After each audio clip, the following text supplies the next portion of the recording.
a good week so far. Next slide, please, Wendy. With us today, we have our eAR customer service team, which includes Wendy Kilu, who is our lead. We have myself, Gabriela Gutierrez, and we also have Jonathan Swady. Next slide. Just confirming, I see in the comments that there's no sound. Jonathan and Wendy, can you guys hear me? Yeah, I can hear you fine. Okay. Ways that you are going to be able to participate in this webinar. One is by submitting a question in the QA feature at the bottom of your Zoom screen, and then two is by raising your hand, and you'll be given an opportunity to give a verbal question or comment. If you do raise your hand, we ask that for your name to be called on, and also if you could limit your question to 3 minutes for each participant, and we will be answering all questions and comments at the end of this webinar or sorry, this presentation. Next slide. Agenda for today, we've already gone over the welcome and introductions. We are going to be giving a recap of our first input forum and then also going over the feedback survey, the results from the feedback survey that we sent out. And then also going over some of the enhancements for the upcoming reporting year 2024, and then also going to be talking about the 2024 release date. And as I mentioned, we'll have the comments and questions at the end of the presentation. Next slide. So who makes up the eAR Input Forum? We have public water system representatives, water utility associations and organizations, non-government organizations representing water systems and consumers, and entities representing data users, including other state agencies. Next slide. And here are some of the agencies that are our data collection drivers. Next slide. So we have our first poll.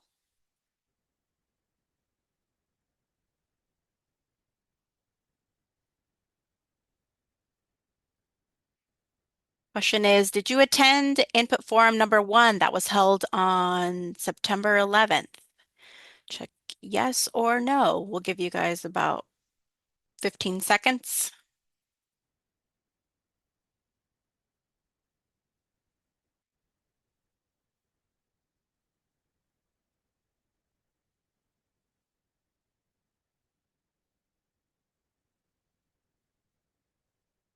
Okay. Looks like, wow, more than 63%. So looks like we have 80 people in attendance and 63% did not attend the first input forum, and then 38% did attend the input forum. Just to let you guys know, to you all who were not able to attend, the first input forum is posted, both the video and the slides. They're posted on our eAR website if you want to check that out. Okay. Now we'll be going over a recap from the first input forum. Topics that we discussed, we went over reporting summary and challenges. We went over some expected changes for the upcoming reporting year 2024. We also covered proposed changes to the DAC fee reduction process that's found in section 1 of the eAR. And also we went over some of the customer service improvements for reporting year 2024. Next slide, please. We wanted to just highlight some of the questions that were discussed in the first input forum. So first topic is posting of input forums. As I just mentioned, our first input forum is already posted on our eAR website, and so are the slides. And this second input forum, we will try to get it posted as soon as possible. We had a comment about eAR deadlines of maybe moving it back or moving it forward. As you all know, annually the eAR is going to be will be released on February 1st, and the deadline it'll be an annual deadline, which will be 60 days after release. We had comments about duplicative data, and again, we're continuing to evaluate the eAR and trying to reduce the duplicative data, and will address when feasible. We also had comments about Section 8 removal. We understand that that's a huge chunk of the eAR, and it takes a lot of time.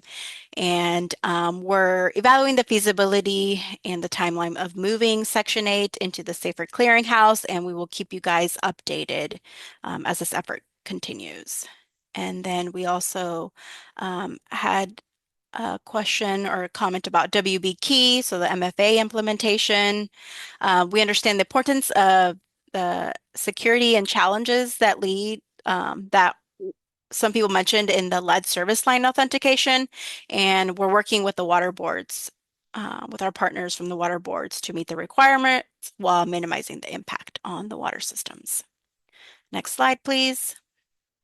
Okay, summary of feedback results. So this is going over the results that we got from the survey that we sent out in our first input forum.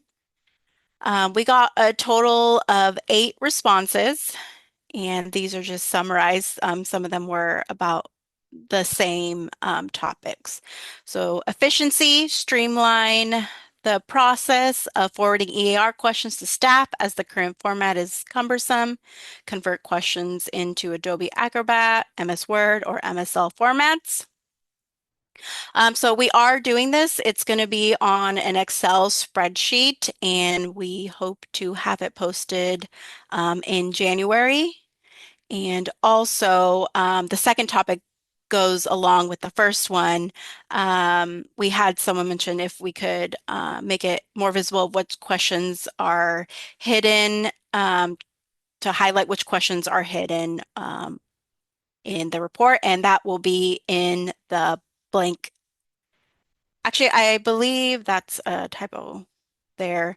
We will Oh, you're the right, Abby. is it in the will Yeah. the blank template show? Yeah, Okay. this is we talked about it as a team, and I think it might be better to just include both of them so people can have the worksheet but also have the blank template, Okay. um, just to see how it looks online, and how they may see it. But the biggest change to this, we did take your input and we are working on this Excel document and hoping that it will help you all as you work with your team to get to collect data prior to having to report this information. So we totally look forward to hearing responses back from you all. In regards to this Excel spreadsheet, it is a work in progress. It's going to be dynamic. So as you might be working through it and something's really not jiving, please reach out to us. Thank you, Gabby. Cool. Thank you, Wendy. And we had a comment about time. The report is very time consuming, and they also mentioned that Section 8 should be a report on its own. It's a most dreaded report. Again, we understand there is a lot, and as I mentioned in the previous slide, we will keep you guys updated on dates of when we hope to move Section 8 into the safer clearinghouse. And Gabby, I Then, just want yes. to just feed into that comment.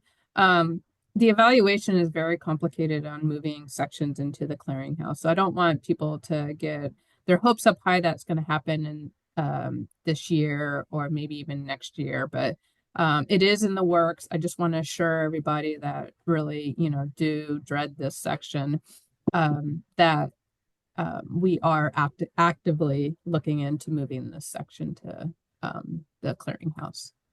Thank you, Wendy.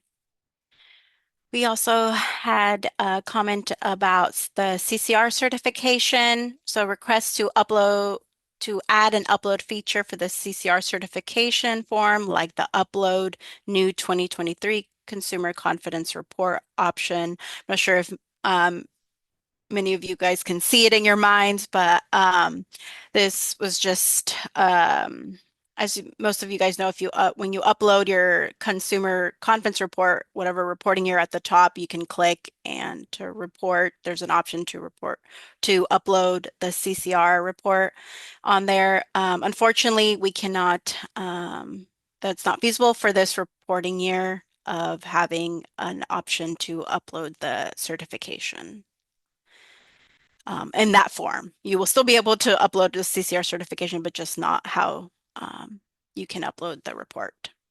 And then lastly, we also got a couple of appreciations in the feedback form, which were thank yous. So thank you. We also thank you guys. Okay, Jonathan, I will pass on the mic to you. Alrighty, thank you, Gabby. Yes, so I'm Jonathan Swady, part of the data support unit, the eAR customer service team here. And I'm going to go over some of the 2024 reporting year enhancements. So, yeah, like Gabby was mentioning earlier about people, about the time consuming, how long it takes, and the efficiency. So, with that in mind, we're always trying to improve the report year after year. And here is a very high level summary of some of the features that were added, questions that were added, questions that were deleted, features that were updated, text revision, questions that were moved, text delete, title revisions. So yeah, this is just a continuous effort year after year to address the time consuming aspect and try to make things as efficient as possible. Yeah, so for an example of some of these summaries, the major enhancements, we have fixed the CCR document upload fix. That was a big issue last year. So hopefully we fixed it and hopefully it works well this year. So definitely let us know if that is still an issue. We're looking into the reportable grid download feature into sections 11 and 14. That was an issue and we're looking into it and trying to get that fixed as soon as we can. New questions and checkboxes were added to section 8C. Email sent to user informing them that their account has been rejected. So a little bit more clear in communication there about what's going on. If you have been rejected for when you try to add an account. And then also improve the help tips language. So yeah, so all of this is just trying to improve, continuous improve, and be better. So thank you. Wendy? Great. Hi, everybody. Welcome to our second input form. I just wanted to quickly go over the release date again, as Gabby mentioned earlier, that the release date every year should be February 1st. But this year we are anticipating a release of February 1st, and then it will be the deadline to report to us. Your eAR would be 60 days after that release date. If something happened and we couldn't get it out exactly on February 1st and it went out on, like, say, February 3rd, it would still be 60 days after that February 3rd release date. So, yeah, that's basically it for that one. When we do send out emails throughout January, notifying you all of what that release date is going to be and some instructions. There is normally a link to our technical reporting order. Highly encourage you all who are reporters to skim through that or read it. And note that there are directives at the end of that order that will have detail on what your reporting requirements are. It does include both eAR and Safer Clearinghouse requirements, and this just helps us have a more all-inclusive order for reporting requirements. So if you ever have any questions about the order, feel free to reach out to us. And that is expected to be released on January 1st. And we will be posting it on our website once we get a link to it. So that really, it was a really quick list of topics to go over today. We're opening up for open discussion. So feel free to raise your hand and we can unmute you, or you can type a question in the Q&A section. So Gabby, do you want to go ahead and Yeah, go ahead. So first comment that we had is woohoo, love Excel. Thanks. So yay.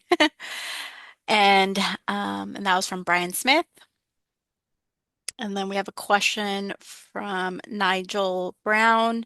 If Section 8 moves to the Safer Clearinghouse, will it still be annual? that is an unknown, and that is really why we want to move that stuff out of the eAR, because a lot of times we have discussed this within our own management, and that you're right. This information that we're asking for doesn't probably change much, and that it can be reported on a longer period. So it doesn't have to be annual. It could be, once every 2 years or once every 5 years. But that will be up to others to make that decision. But we're hoping it not to have to be annual. I hope that helps you, Nigel. And question from Dominic Patrick. Can you send the link to the new eAR template? It still has not been posted. As I mentioned, we will be available in January, so January 2025. Then question from Jennifer McMullen. Why are you releasing it on a Saturday opposed to a Monday? Yeah. It actually got released on a Saturday last year too. It kind of just happens with the posting wanting to post it on a first of a month. But if we do decide to post it on the following Monday, you all will be notified in the emails that we will be sending out to everybody. Thank you. And then from Brenda Van Meter, when will the template for 2024 be available? As I mentioned, it will be available in January. And just a note that we will have those links and notification in one of the emails that you get in regards to the email. We'll be probably within the first couple of weeks of January, we'll be feverishly trying to update the website with everything. So be patient, but we will get up there as soon as we can so that we know that you guys need those so you can start gathering your information and whatnot. So Thank you. Then question from Fred Fallen. Apologize if I pronounced your last name incorrectly. The question is, doesn't the drought report now include all the Section 8 information? no, I think maybe you're thinking of what was it, section 6 Six, yeah, got moved? water supply Yeah, section delivery. 6, Fred. Okay, question from Luis Huerta. Could you please advise regarding any reporting data for Section 10 black backflow due to new regulatory requirements? Yeah, we did not get any enhancements for section 10.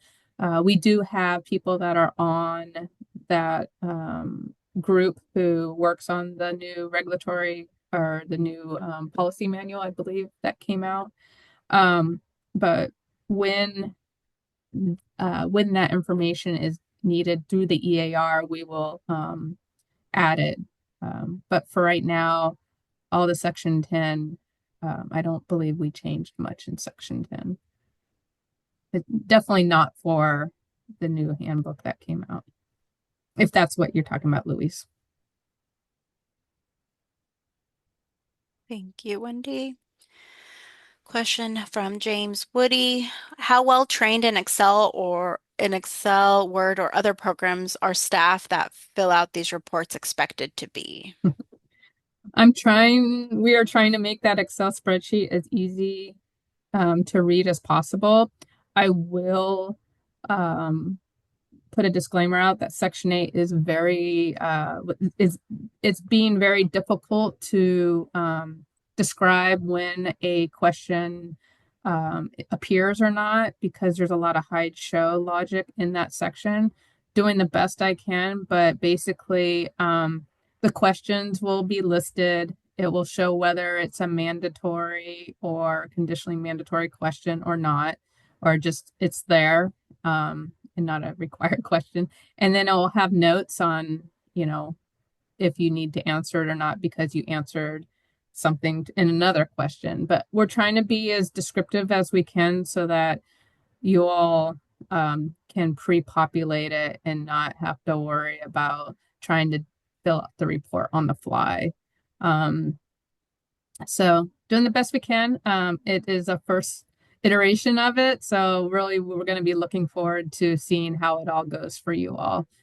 Yeah, just trying to make it as logical as we can. Cool. Thank you. Question from Jesse Duffy. At the beginning of the eAR in section 2, public water system contacts, this section asks for new information on contacts. Every year I enter information for operator and new management contacts. However, it does not show updated for the following years. Will this be fixed? So Jesse, the reason why this happened, and we got this comment and question last input form, is because the information that you send into through the eAR, especially when you edit a contact or add a new contact, it is not automatically connected to our database or record, which is called SWRCB. The regulator has to see that an edit was made. They should be reviewing it, and if an edit was made, they should go into SWRCB, our database or record, and make those changes. Or even add a new contact or even delete a contact. So if this has been done every year and you don't see changes with what's pre-populating in the eAR, my suggestion is contact your regulator and say, hey, I've been doing this every year on my eAR and it just, I'm not seeing any change. So can we work on this? And they should be able to do it because they just have to update our system. I hope that answers your question, Jesse. Question from Eddie. So, why adding more questions to section 8 but not giving more time? Still due in 60 days. Not sure how much efforts to get the date for these new questions. Yeah, the questions, Eddie, are not many for section C.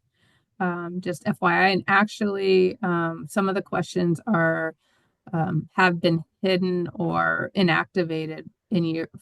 They're basically being reactivated from years past, but they are in regards to the new requirements SB3, and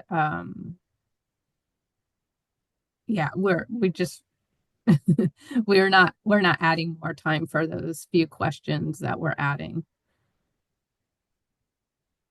Okay. Wait, go back. Oh, Sorry. to I was reading. Oh, sorry. Oops, that got moved to. I was the reading the answer. second It'll part be of that Eddie's. answer. Yeah, Eddie's not sure how much effort. Yeah. Yeah. So Eddie, I don't feel there's too much effort to answering those questions. And I can't remember how many there are per se. I think it's like 5 questions in regards to water shutoffs. So I don't foresee it taking a whole bunch of effort to try to get that information. Question from Thomas Eastman. We noticed that the population listed for our agency is 40,973, but a recent population number based on the 2020 census is only 35,516. How can we get this number corrected?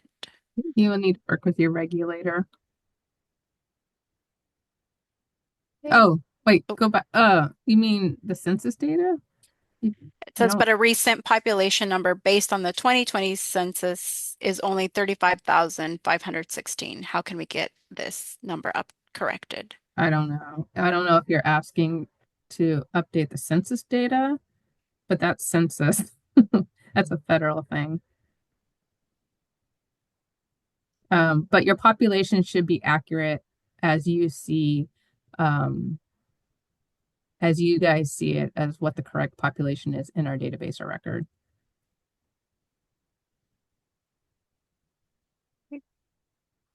Question from Chao Yang. For systems with multiple water treatment plants, are we able to include the assigned treatment plant of each operator after their name in the spreadsheet? For example, name, parentheses, treatment plant. No, not that I know of.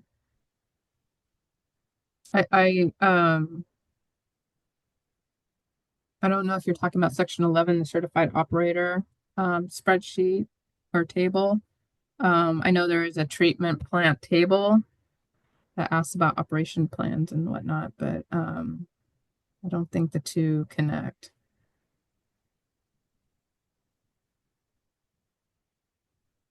Okay. Question from Melissa Sandoval. Will the next questions for section 8C only be released once the template is released? Will other shut-off questions be reintroduced into the eAR? Questions previously asked in 2020. Thank you for all your work on these forums and the eAR. You're welcome, Melissa. Uh,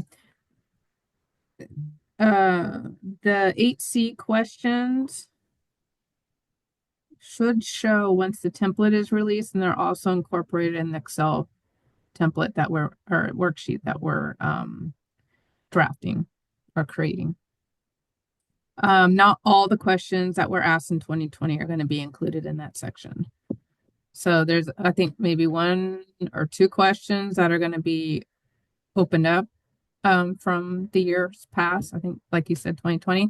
And then we added, I believe, 4 more questions to the end of it in regards to water shutoff policies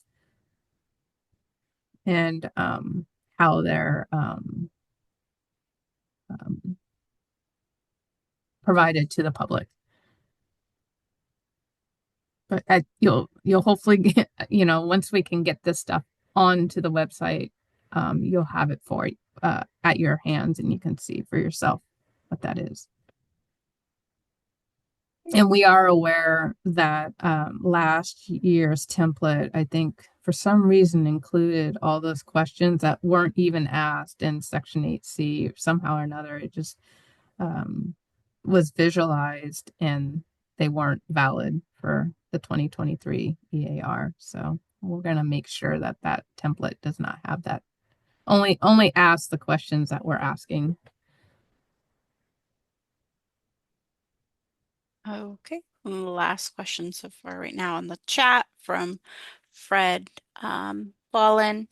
In previous years, a lot of time is wasted for the page to turn. Is there a particular time of day or after hours when Mhm. the page turns faster? Yeah. And that's interesting you say that, Fred.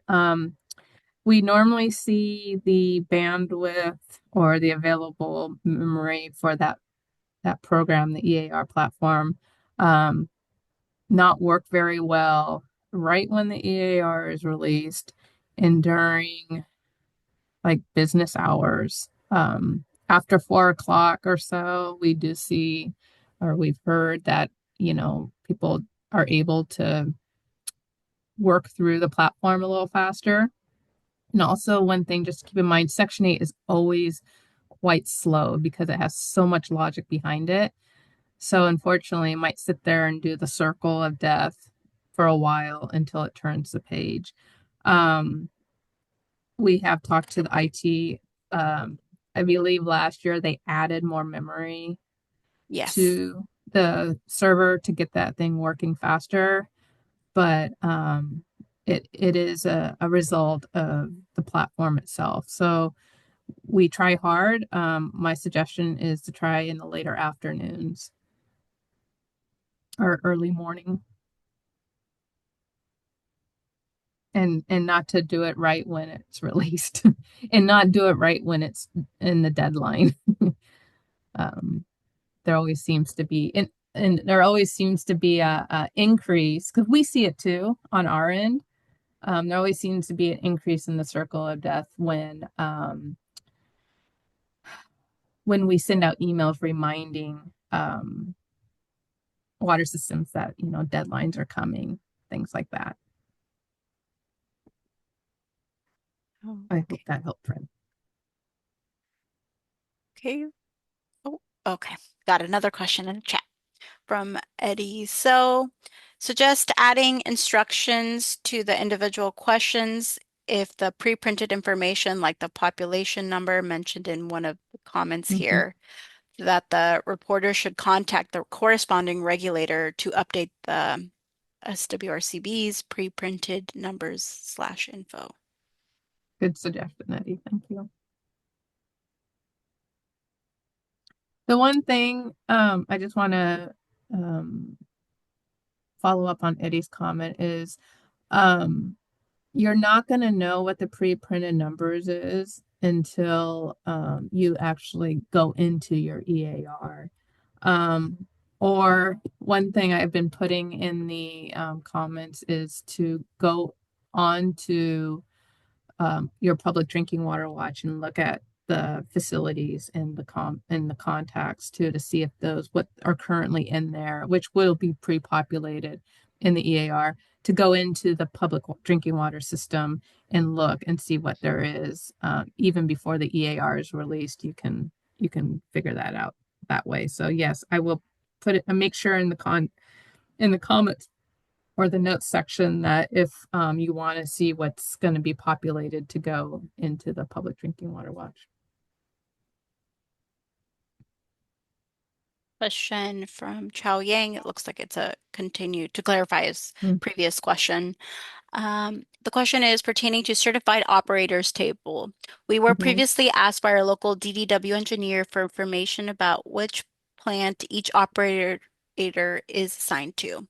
The Mm. question is, are we allowed to include the treatment plant information after each operator's name? Would this be a discussion with our local engineer? We're just trying to figure out if it is even an option. Yeah, I would say don't do that because the data that we have in section 11, I use to um, populate a federal EPA report, and that would really just confuse us, I think. Um, but I think the question that was asked by your local regulator is strictly your local regulator. Um, I don't, I have not heard that we want that information in the eAR, but um, if you feel that you want to put the person's name and the name of the plant that they're responsible for, I guess I don't see it being a problem. The only problem that I could see is it may cause some confusion of the parentheses or the dash when we're trying to um, look up data for our report. But if it would help you all reporting that information to your local um, regulator, um, you know, Chow, we could probably just, if you want to send an email um, to our DDW dash EAR at water boards and bring this up again and just say we talked about the input form. Let's talk about that a little bit offline and just kind of work through it and see if it's going to cause a problem on our side. If it isn't, then it might be good for the engineer. How does that sound?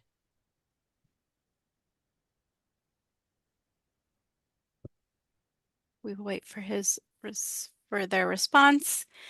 That was the last question right now in the chat. Oh, they responded with sounds good.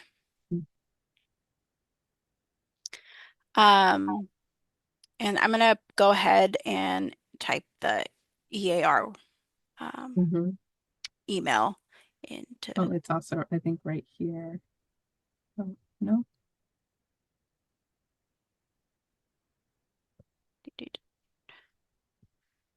Any other questions? Do we have any hands raised? It does not look like it. No.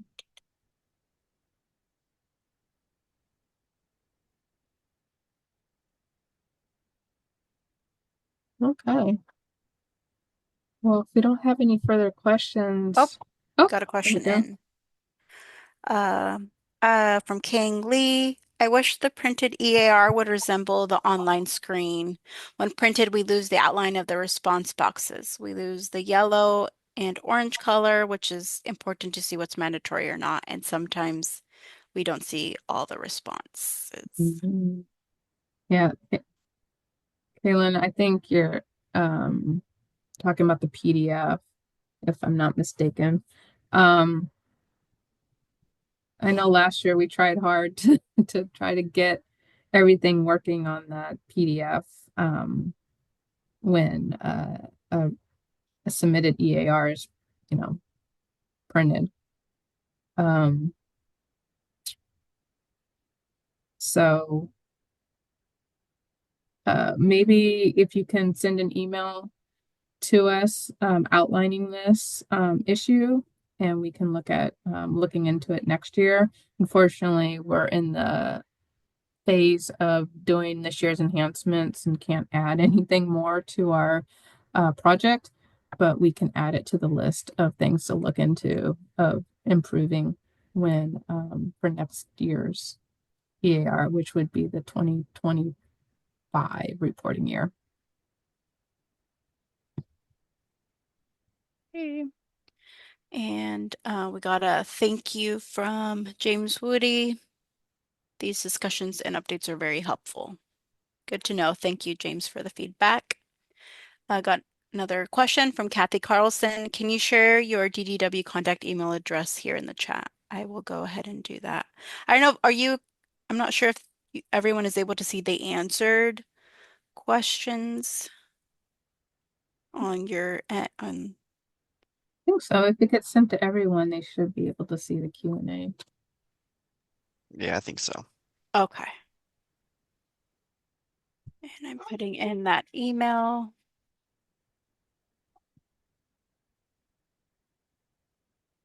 Apologies, my screen is type answer. Okay, it doesn't look, apologies if you guys can hear my dog in the background, but um, any other questions?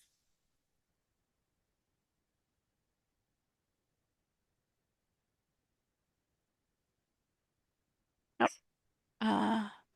Marianne Strojan, I appreciate these forums and we'll review the number one in a few days to keep me sharper. Thank you, Marianne. Looks like we're getting Yeah, thank yous in. sounds like we're ready to wrap it up. So thank you everybody for joining us. Please feel free to email us at our ddw-ear@waterboards.ca.gov email. We do look at it every day and try to get you a prompt response. And look out for our emails starting in January. So look forward to the next time we chat. And I hope everybody has a great rest of their week. Thank you and take care. Thank you.